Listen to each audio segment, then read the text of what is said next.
今天路过了一座百年老宅，看牌子上写的是历史建筑。这座古宅看起来非常的气派。这里是古宅周边的环境，都是拆迁的房子。这里是大同市大同古城附近。一进院子，第一眼就可以看到前面的影壁，现在已经拆掉了，一看就是大户人家。院子里都是青砖碎瓦，看一下这边，这个石头应该也是古代的，看着就很有历史感。这应该是古代的瓦片。看一下院子里的内景，非常有历史感。这应该属于四合院吧。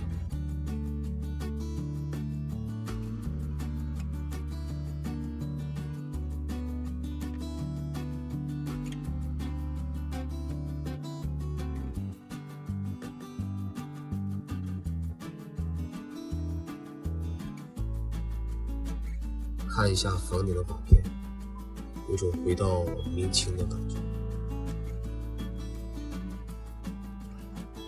突然发现院子里边有一个地洞，会不会是过去的藏宝洞？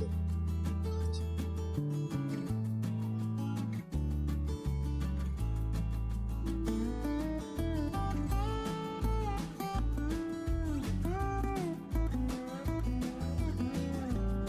毕竟过去能住这么大的房子，肯定也是大户人家，有藏宝洞也不稀奇。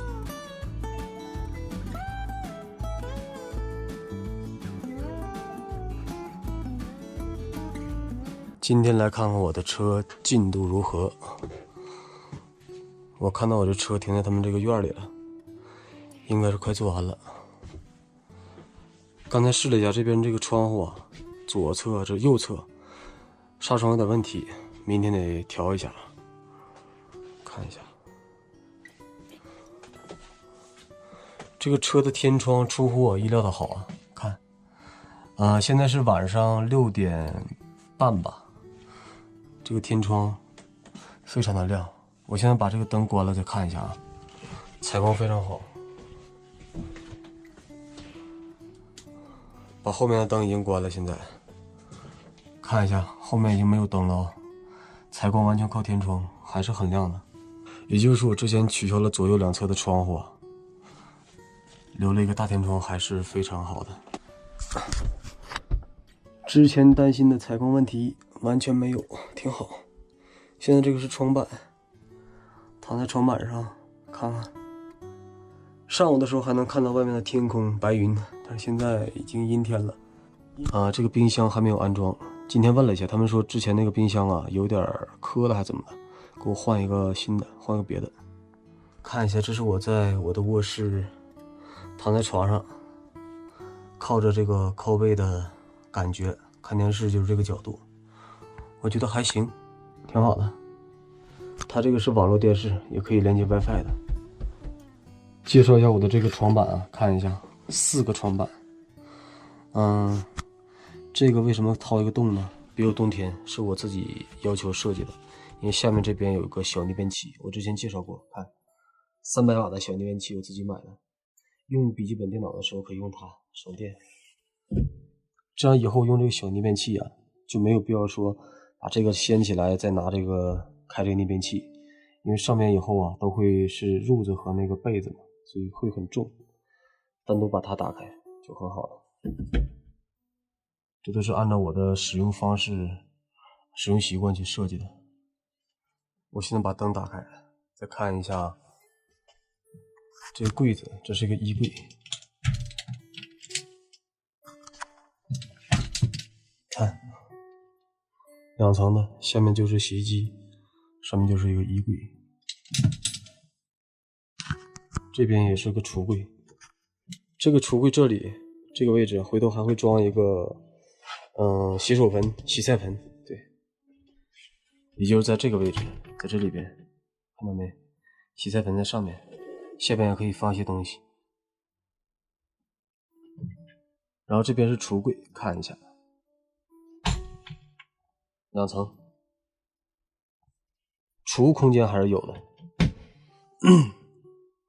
这是我的办公桌，我目前有点不满意，就是办公桌和这个座椅的距离太远了，吃起饭的话稍微有点费劲。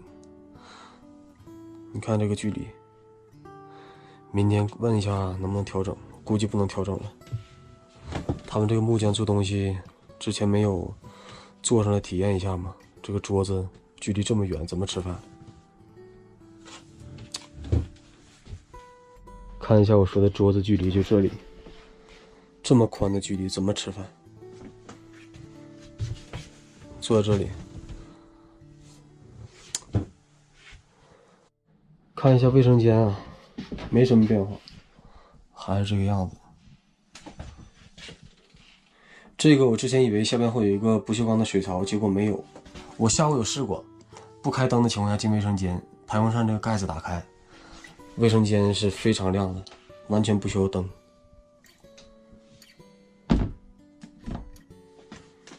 对了，给大家介绍一下，这是我今天自己买的窗帘杆，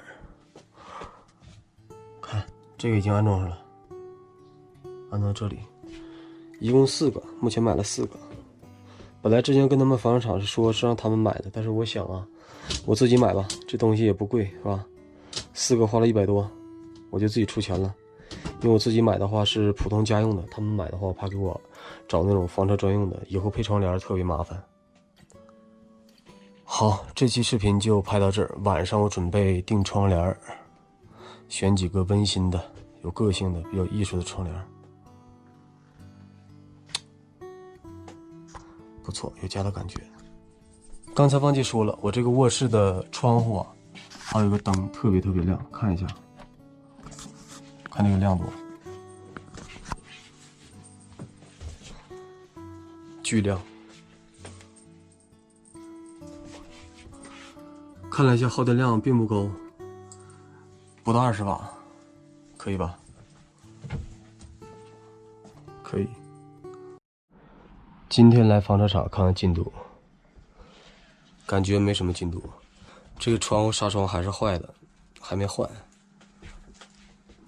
目前听说是在等这个冰箱和这个洗手盆啊、洗菜盆，还没到。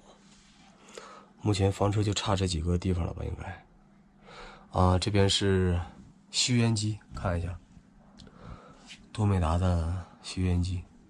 有这个吸油烟机以后，可以在车里边做一些油烟比较小的饭菜，比如说煮点饺子啊之类的，煮个泡面啊，把这个车窗打开也行，不会有油烟，因为我这边还会有一个窗帘，特意买着就是为了防止做饭油崩的。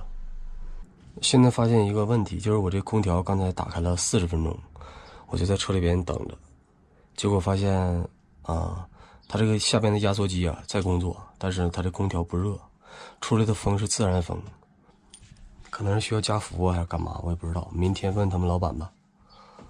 这样的话我没法接收，空调用的就是制冷的嘛，是吧？